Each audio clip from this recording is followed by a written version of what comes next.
கண்ணீர் கவலைகளில் கஷ்ட நஷ்டங்களில் துஷ்டனின் கைக்கு விலக்கி மீட்பதும் கிருபையே. கண்ணீர் கவலைகளில் கஷ்ட நஷ்டங்களில் துஷ்டனின் கைக்கு விலக்கி மீட்பதும் கிருபையே. ஆற்றி தேற்றியே அரவணை நீரோ, ஆற்றி தேற்றியே அரவணை நீரோ. மாபெரும் கிருபையே எங்கள் தேவனின் கிருபையே, மாபெரும் கிருபையே எங்கள் தேவனின் கிருபையே. கிருபையே தேவ கிருபையே, தேவ கிருபையே, தேவ கிருபையே. கிருபையே தேவ கிருபையே, தேவ கிருபையே, தேவ கிருபையே. நான் கிருபையே, நான் உயிருடன் வாழ்வது சுகமுடன் இருப்பது கிருபையே. நான் எப்பகனின் மூலமாகாதது கிருபையே, நான் உயிருடன் வாழ்வது சுகமுடன் இருப்பது கிருபையே. கிறிஸ்துவுக்குள் பிரியமானுள்ளே, உங்கள் அனைவருக்கும் ஆண்டவராய் இயேசு கிறிஸ்துவின் நாமத்தினாலே எங்கள் அன்பான வாழ்த்துக்களை தெரியப்படுத்துகிறோம். கர்த்தருடைய சத்தம் என்ற இந்த தொலைக்காட்சி நிகழ்ச்சிக்கு உங்களை அன்போடு வரவேற்று கர்த்தருடைய வார்த்தையை உங்களுக்கு பிரசங்கித்து உங்கள் ஆசீர்வாதத்துக்காக ஜெபிக்க விரும்புகிறேன். இந்த நாளிலும் அப்போஸ்தலர் நடவடிக்கைகளின் புஸ்தகம் 4ஆம் அதிகாரம் 12வது வசனத்தை வாசிக்கின்றேன். அவராலே அன்றி வேறு ஒருவராலும் இரட்சிப்பு இல்லை. நாம் இரட்சிக்கப்படும்படிக்கு வானத்தின் கீழ் எங்கும் மனுஷருக்குள்ளே அவருடைய நாமமே அல்லாமல் வேறொரு நாமம் கட்டளையிடப்படவும் இல்லை என்றான். அவராலே அன்றி வேறு ஒருவராலும் இரட்சிப்பு இல்லை. வானத்தின் கீழே இரட்சிக்கப்படும்படிக்கு அவருடைய நாமம் ஒன்றே கட்டளையிடப்பட்டிருக்கிறது. இந்த வசனத்தில் இருந்து 2 காரியத்தை உங்களோடு பேச விரும்புகிறேன். அவராலே அன்றி வேறு ஒருவராலும் இரட்சிப்பு இல்லை. ஒரு மனிதன் தன்னைத்தான் ரட்சித்து கொள்ள முடியாது. ஒரு மனிதன் ஒரு கயிறினாலோ சங்கிலினாலோ கட்டப்பட்டு கிடக்கிறான் என்றால் அவன் எவ்வளவுதான் தன்னை முயற்சித்தாலும் அதிலிருந்து தன்னை விடுவித்துக் கொள்ள முடியாது. ஏனென்றால் அவன் கட்டப்பட்டு இருக்கிறான். அவன் விடுதலை பெற வேண்டும் என்றால் வேறு ஒருவர் மூலமாகத்தான் அவன் விடுதலை பெற முடியும். இந்த உலகத்தில் வாழ்கின்ற அனைத்து மக்களும் பாவம் என்ற ஒரு கொடிய சக்தியினால் ஆட்கொள்ளப்பட்டு கட்டப்பட்ட நிலையில் இருக்கிறார்கள். பாவியாகிய ஒரு மனிதன் இன்னொரு மனிதனை விடுதலையாக்க முடியாது. பரிசுத்த வேதாகமம் இயேசுவை குறித்து இவ்விதமாய் சொல்லுகிறது. பாவிகளை ரட்சிக்க கிறிஸ்து இயேசு இந்த உலகத்திற்கு வந்தார் என்று சொல்லப்பட்டிருக்கிறது. இந்த உலகத்திலே தேவர்கள், தேவதைகள், கர்த்தர்கள், ஆண்டவர்கள் என்று பல பெயர்களில் பல தேவ அவதாரங்கள் இருந்தாலும் இரட்சகர் என்ற ஒரே நாமத்தை உடையவர் கர்த்தராய் இயேசு கிறிஸ்து ஒருவரே.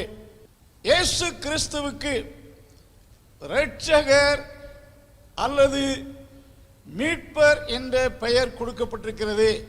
எத்தனை பெயர்கள் இருந்தாலும் மீட்பர், இரட்சகர் என்ற பெயரை உடையவர் நம் ஆண்டவராய் இயேசு கிறிஸ்து ஒருவரே.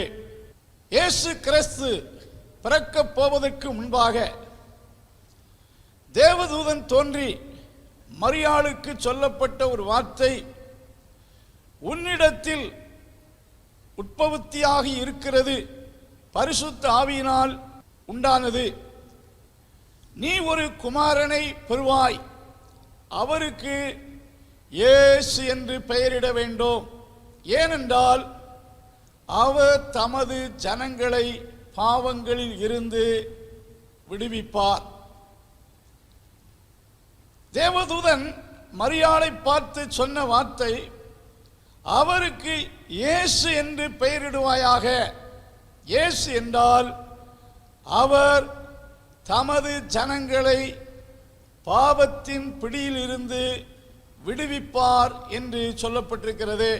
பரிசுத்த வேதாகமத்திலே இயேசு கிறிஸ்து சமாரியா பட்டணத்துக்கு சென்றபோது சமாரியர்கள் அவரை குறித்து சொன்ன ஒரு ஸ்டேட்மெண்டை யோவான் சுவிசேஷம் 4ஆம் அதிகாரம் 42ஆம் வசனத்திலே, மெய்யாகவே இவர் உலக இரட்சகர் என்று அறிந்திருக்கிறோம் என்று சொன்னார்கள்.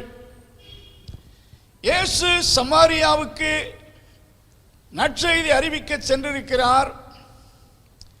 சமாரியர்கள் இயேசுவை குறித்து சொன்ன வார்த்தை என்னவென்றால், இவர் உலக இரட்சகர்.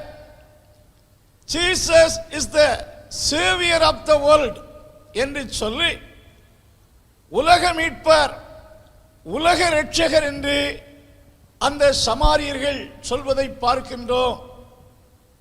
அன்பானவர்களே, ஆண்டவராய் இயேசு கிறிஸ்து யார்? அவர் மீட்பர், அவர் இரட்சகர் என்று அழைக்கப்படுகிறார். இயேசு கிறிஸ்து மாத்திரமே இரட்சகர். பேதுரு பிரசங்கிக்கையில், அவராலே அல்லாமல் வேறு ஒருவராலும் இரட்சிப்பு இல்லை.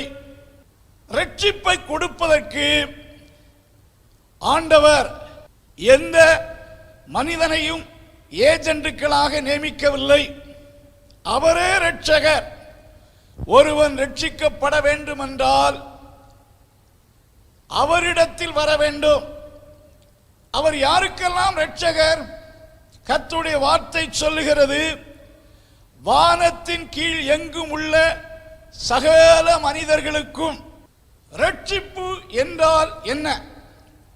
What is salvation? சால்வேஷன் என்றால் என்ன என்று சொன்னால், பரிசுத்த வேதாகமம் ரட்சிப்பு என்பது பாவ மன்னிப்பு.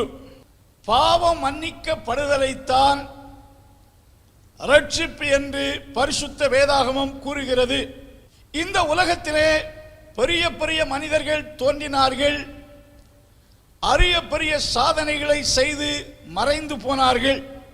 ராஜாக்கள் பல தேசங்களை, எதிரிகளை மேற்கொண்டு வெற்றி பெற்றார்கள், தங்கள் ராஜ்யத்தை கட்டினார்கள். ஆனால் அவர்களும் பாவத்தின் பிடியில் இருந்து தப்பவில்லை. பாவம் என்னும் ஒரு கொடிய சக்தி சகல மனிதர்களையும் ஆண்டு கொண்டிருக்கிறது. அன்பானுள்ளே, except Jesus no any others are not savior. இயேசுவை தவிர யாருமே மீட்பர் கிடையாது, யாருமே இரட்சகர் கிடையாது. இயேசு ஒருவர்தான் மனிதனுடைய பாவத்தை மன்னிக்க முடியும். எந்த மனிதனுக்கும் பிற மனிதனுடைய பாவத்தை மன்னிக்கும் அதிகாரம் கொடுக்கப்படவில்லை. மனிதர்கள் பணத்தினாலே பாவ மன்னிப்பை பெற முடியாது.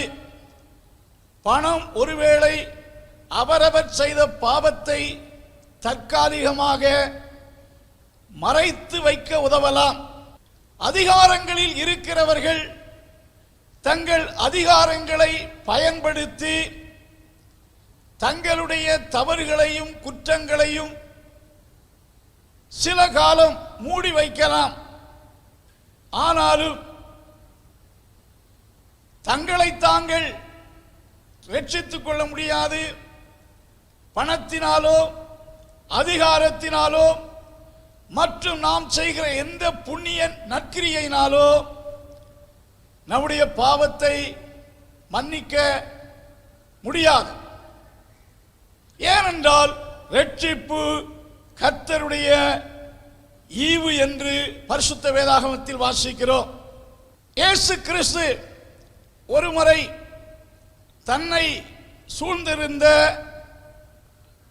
அவரை குற்றம் கண்டுபிடிக்கும்படி அவர் போதனைகளினாலும் அவர் வார்த்தையினாலும் அவரை குற்றம் கண்டுபிடிக்கலாம் என்று அவரையே சுற்றி வந்த பரிசேய கூட்டத்தார் அவரை சூழ்ந்திருக்கையில் இயேசு கிறிஸ்து ஒரு திமிர்வாதக்காரனை பார்த்து இவ்விதமாய் சொல்லுகிறார், மகனே, உன் பாவம் மன்னிக்கப்பட்டது, எழுந்து உன் படுக்கை எடுத்துக்கொண்டு உன் வீட்டுக்கு போ என்று இயேசு கூறுகிறார். அப்பொழுது பரிசேயர்கள் தங்கள் உள்ளத்திலே பாவங்களை மன்னிக்க இவர் யார்? தேவன் ஒருவருக்குத்தானே மனுஷனுடைய பாவத்தை மன்னிக்க முடியும் என்று அவர்கள் சிந்திக்கையில் இயேசு அவர்கள் நினைவுகளை அறிந்து, நீங்கள் இவ்விதமாய் சிந்திக்கிறது என்ன? மனுஷகுமாரனாகிய எனக்கு பூமியிலே மனுஷனுடைய பாவங்களை மன்னிக்க அதிகாரம் உண்டு என்பதை நீங்கள் அறிய வேண்டும் என்று இயேசு சொல்வதை பார்க்கிறோம். இயேசு கிறிஸ்து தேவனாய் இருந்தவர், மனுஷர்களின் பாவத்தை மன்னிப்பதற்காக இந்த உலகத்திற்கு வந்தார். பாவம் மன்னிக்கப்பட்டு என்ற வார்த்தையை கிறிஸ்து அநேகரை பார்த்து சொன்னதை பார்க்கிறோம். அன்பானுள்ளே, இயேசு கிறிஸ்து பாவிகளை ரட்சிக்க இந்த உலகத்துக்கு வந்தார். பாவம் என்ற ஒன்று எல்லா மனிதர்களையும் சிறை பிடித்து வைத்திருக்கிறது. ஒருவர் சொல்லுகிறார், sin is a bad master. ஒரு மோசமான அரக்கனுக்கு, ஒரு சக்திக்கு ஓமானப்படுத்தி கூறுகிறார். அது சிறியவர்கள் பெரியவர்கள் அனைவரையும் தன் அடிமைத்தனத்துக்குட்படுத்தி வைத்திருக்கிறது. யோவான் சுவிசேஷம் 8ஆம் அதிகாரத்திலே ஆண்டவராய் இயேசு கிறிஸ்து, பாவம் செய்கிற எவனும் பாவத்துக்கு அடிமையாயிருக்கிறான். அவன் மார்க்கத்தை தழுவுகிறவனாயிருந்தாலும் சரி, மார்க்கத்துக்கு வெளியே இருக்கிறவனாயிருந்தாலும் சரி, மனிதன் பிறக்கும் போதே பாவ சோபத்தோடு பிறந்திருக்கிறான். பாவ சோபம் அவனுக்குள் இருக்கிறது. அதைத்தான் சங்கீதக்காரனாகிய தாவீது, என் தாய் என்னை பாவத்தில் கற்பம் தரித்தாள், பாவம் செய்ய, பொய் சொல்ல, தவறு செய்ய மனிதர்களுக்கு யாரும் கற்றுக் கொடுக்க வேண்டிய அவசியமில்லை. ஏனென்றால் அது அவன் பிறப்பிலே அவனோடு இருக்கக்கூடிய ஒரு சின்ஃபுல் நேச்சர். ஒவ்வொரு மனிதனுக்குள்ளும் அந்த பாவ சோபத்தோடு தான் பிறந்திருக்கிறான். ஆகையால் அவன் வளரும் போது சூழலைக்கேற்றபடி அவன் பற்பல பாவ வழிகளை செல்லுகிறான், பாவங்களை செய்கிறான். ஒரு பாவத்தை, ஒரு தீய பழக்க, கெட்ட வழக்க, ஒரு பாவ செயலை ஒரு மனிதன் தொடர்ந்து செய்யும் போது அவன் அதற்கு அடிமையாகி விடுகிறான். ஆகையால் தான் பாவம் செய்கிற எவனும் அதற்கு அடிமையாயிருக்கிறான் என்று நான் உங்களுக்கு சொல்லுகிறேன். Jesus said unto this statement to the Jewish people, என்ன சொன்னார்? Verily, verily I say unto you, மெய்யாகவே மெய்யாகவே நான் உங்களுக்கு சொல்லுகிறேன், whosoever commits sin is the servant of sin. பாவம் செய்கிற எவனும் பாவத்துக்கு அடிமையாயிருக்கிறான் என்று சொல்லப்பட்டிருக்கிறது. அன்பானுள்ளே, ஒரு மனிதன் பாவ தீய பழக்க வழக்கத்தின் கட்டுப்பாட்டுக்குள் ஒருவனுடைய வாழ்க்கை செல்லும் என்றால் அவனுடைய வாழ்க்கை ரொம்ப மோசமானதாய் மாறிவிடக்கூடும். யோவான் சுவிசேஷம் 8ஆம் அதிகாரம் 36ஆம் வசனத்திலே இயேசு கூறுகிறார். 34ஆம் வசனத்தில் பாவம் செய்கிற எவனும் பாவத்துக்கு அடிமையா இருக்கிறான். 36ஆம் வசனத்திலே சொல்லுகிறார், குமாரன் உங்களை விடுதலையாக்கினால் மெய்யாகவே விடுதலையாவீர்கள். ஒரு மனிதன் சின்ன சின்ன தவறுகளை செய்து அதை தொடர்ந்து செய்யும் போது அந்த தவறுகள் அவனை மேற்கொண்டு விடுகிறது. அவன் அந்த பாவ பழக்கத்திற்கு அடிமையாகி விடுகிறான். அந்த பாவ பழக்க வழக்கத்தினாலே நடத்தப்படுகிறான். எக்ஸாம்பிளாக எடுத்துக்கொள்ளுங்கள், குடிப்பழக்கம் என்ற ஒன்றை எடுத்துக்கொள்ளுங்கள். ஆரம்பத்தில் பயந்து பயந்து குடிக்கலாம். அப்பா அம்மாவுக்கு தெரியாமல் அந்த பழக்கத்தை தொற்றிக்கொள்ளலாம். ஆரம்ப கட்டத்திலே அது விட்டு விட்டு அதை செய்யலாம். கொஞ்ச காலம் அதை தொடரும் போது அது இல்லாமல் அவனால் வாழவே முடியாது.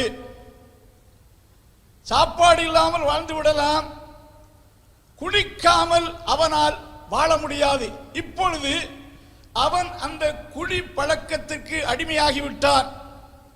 அவன் கால்களும் எண்ணங்களும் கண்களும் எண்ணங்களும் அதற்கு நேராக ஈர்க்கப்பட்டு அதை செய்தால் ஒழிய கண்டிப்பாக அதை செய்து ஆக வேண்டும் என்ற ஒரு நிர்பந்த கதிக்குள் மாறிவிடுகிறான். அவன் அதற்கு அடிமையாகி விடுகிறான். அதனால் ஆட்கொள்ளப்படுகிறான். That kind of sin control him. அவன் உயர்ந்த மனுஷனாக இருக்கலாம், அவன் நல்ல எஜுகேட்டட் மேனா இருக்கலாம். நான் எக்ஸாம்பிளாக குடிப்பழக்கத்தை மட்டும் சொல்லுகிறேன். இதுபோல பாவ பழக்க வழக்கங்கள் ஒவ்வொன்றும் மனிதனை சிறைப்படுத்தி விடுகிறது. அவ்விதமாய் சிறைப்பட்டு அவைகளால் ஆட்கொள்ளப்படுகின்ற மனிதன் அவனுக்கும் பிறருக்கும் ஒரு ஹார்ம்ஃபுல் பர்சனாகவே இருப்பார். பரிசுத்த வேதாகமத்திலே லூக்கா சுவிசேஷம் 8ஆம் அதிகாரத்தில் லேகியோன் என்ற பிசாசு பிடித்த ஒரு மனிதனை குறித்து சொல்லப்பட்டிருக்கிறது. அந்த மனிதனை குறித்து அநேக கருத்துக்கள் சொல்லப்பட்டிருந்தாலும் அவன் அந்த அசுத்தாவினாலே வனாந்தரத்துக்கு துரத்தப்பட்டான். He was a young man. அவன் டெவில் பொசஸ்ட் மனித பிசாசினால் ஆட்கொள்ளப்பட்ட மனுஷன் மட்டுமல்ல, பிசாசினால் டேக் ஓவர் பண்ணப்பட்டவன், பிசாசினால் ஆட்கொள்ளப்பட்டு நடத்தப்பட்டவன்.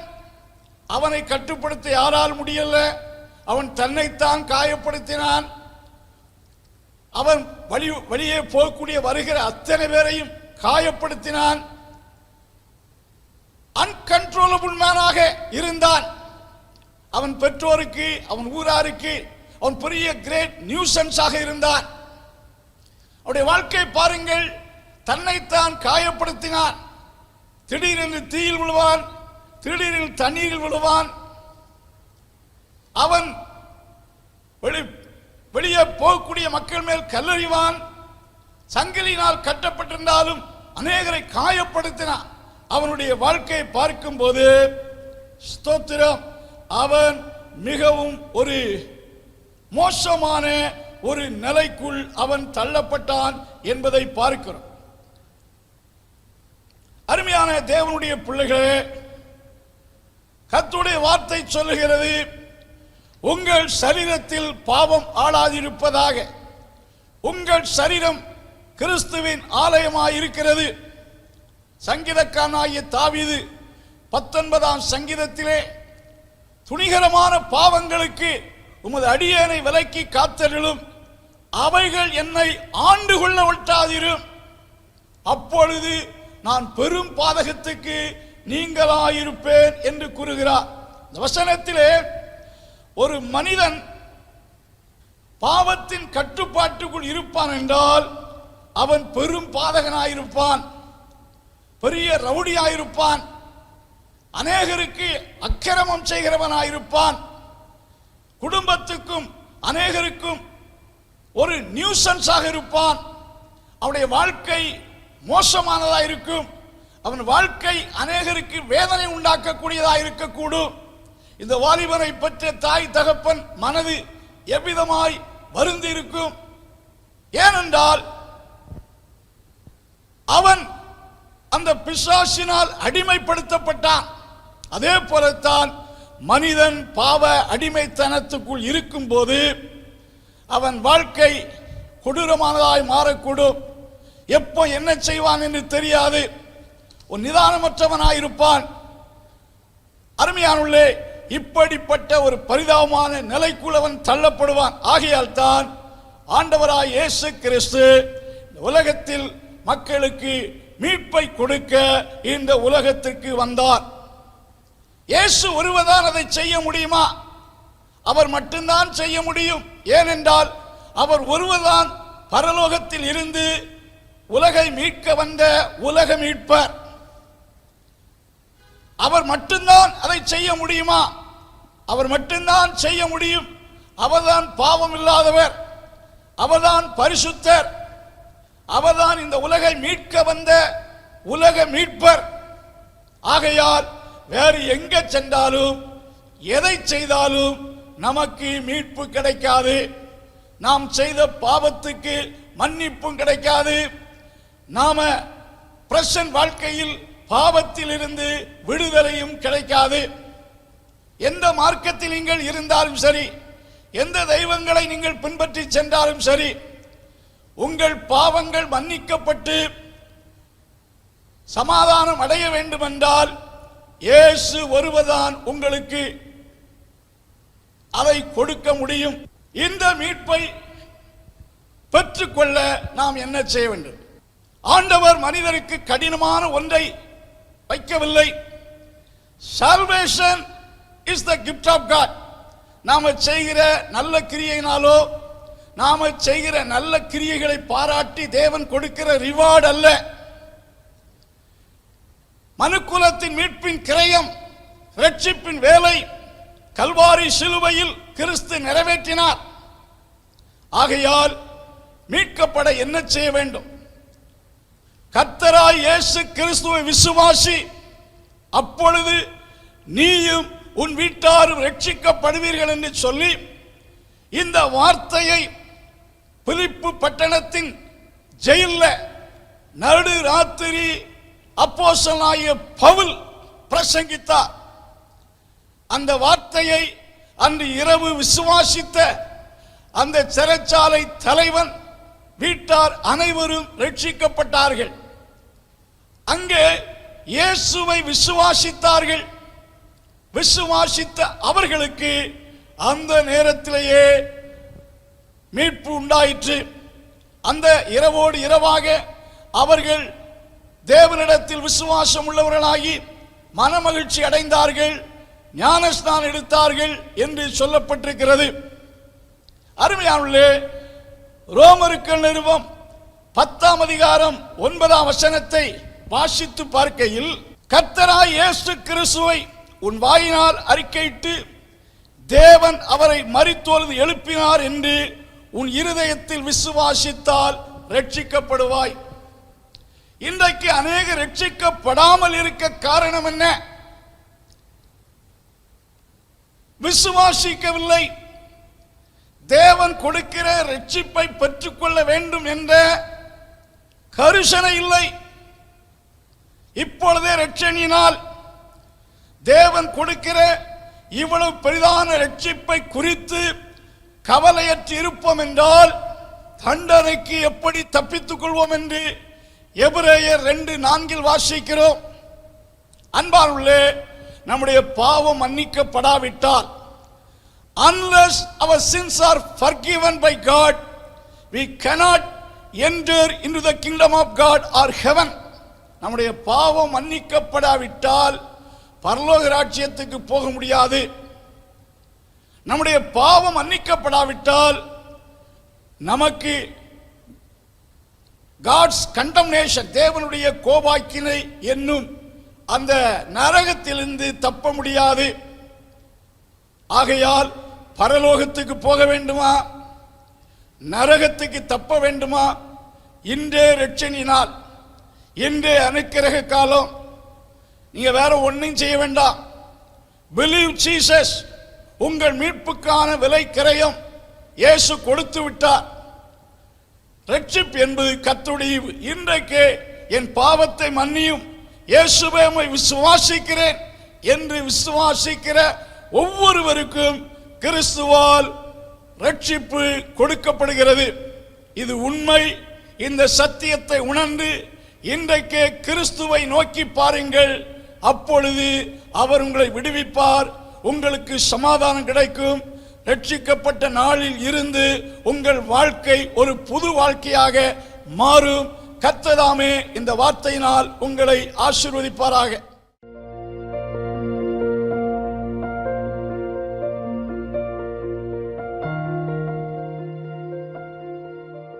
பரிசுத்தமுள்ள நல்ல ஆண்டவரே, இந்த ரட்சிப்பின் வார்த்தையை கேட்ட உமது பிள்ளைகள் ஒவ்வொருவரையும் ஆசீர்வதியும். பரிசுத்த ஆவியானவர் வார்த்தை கேட்ட ஒவ்வொருவரையும் ரட்சித்தருளும், சமாதானத்தை கட்டளையிட்டருளும், வியாதிகளை நீக்கி சுகம் கொடுத்தருளும். கிருபை யாவரோடும் இருப்பதாக. இயேசு கிறிஸ்துவின் நாமத்தில் ஜெபங்கேளும் நல்ல பிதாவே, ஆமென். Praise the Lord. தேவனுடைய பரிசுத்த நாமம் மகிமைப்படுவதாக. நப்தலி சண்டே ஸ்கூல் புக்ஸை உங்களிடத்தில் அறிமுகப்படுத்துறதுல ரொம்ப சந்தோஷப்படுறோம். முழு வேதாகமத்தையும் 12 வால்யூமாக பிரிச்சிருக்கிறோம். ஒவ்வொரு வால்யூத்துலேயும் 30 லெசன்ஸ் இருக்கும். அந்த ஒரு புத்தகம் ஒரு குழந்தைக்கு ஒரு வருஷத்துக்கு போதுமானதாக இருக்கும். இந்த புத்தகத்தில் அந்த வேத பகுதி கொடுத்துருக்கோம், அதனுடைய அந்த பாடத்தினுடைய நோக்கம் கொடுத்துருக்கோம், அதில் மெமரி வர்ஸ் கொடுத்துருக்கோம். நீங்கள் ஜூனியர் சீனியர் கேட்டால சொல்லி கொடுக்கறது போல் சில இடத்துல ஸ்ப்ளிட் பண்ணி கொடுத்துருப்போம் ஜூனியர் சீனியர்னு, சில இடத்துல ஜூனியருக்கு மட்டும் கொடுத்துருப்போம், பெரியவங்களுக்கு முழு வசனத்தை நீங்கள் சொல்லி கொடுத்தலாம். கலரிங் பேஜ் இருக்குது. ஏன்னா எல்லா ஏஜ் குரூப்புக்கும் கலர் இஷ்டம் இருக்கிறதுனால கலரிங் பேஜஸ் இருக்குது. அதே போல் question answer, fill ups, match of following, அப்புறம் சூஸ் த கரெக்ட் ஆன்சர், இந்த மாதிரி எல்லா ஆக்டிவிட்டீஸும் ஒவ்வொரு பாடங்களுக்கும் வேறு வேறையாக கொடுத்துருக்கோம். நீங்கள் 9940937773 9940937773 இந்த நம்பருக்கு நீங்கள் வாட்ஸ்அப் பண்ணிங்கன்னா, உங்களுக்கு புக்ஸ் வேணும்னு நீங்கள் மெசேஜ் பண்ணிங்கன்னா உங்களுக்கு ஆர்டர் ஃபார்ம் அனுப்பித்தரோம். அந்த ஆர்டர் ஃபார்மில் நீங்கள் அனுப்பும்போது உங்களுக்கு அதை நாங்கள் அனுப்பித்தர ஆயத்தமாக இருக்கிறோம். இந்த புத்தகம் ஆங்கிலத்திலும் நம்மிடத்தில் இருக்கிறது. எல்லா விதங்களிலும் இது பிள்ளைகள் கர்த்தருடைய வசனத்தை நன்கு கற்றுக்கொள்ளவும் தேவனுக்காக பயன்படவும் இது கண்டிப்பாக வசதியாக இருக்கும் என்று விசுவாசிக்கிறோம். தொடர்ந்து ஜெபித்துக் கொள்ளுங்கள்.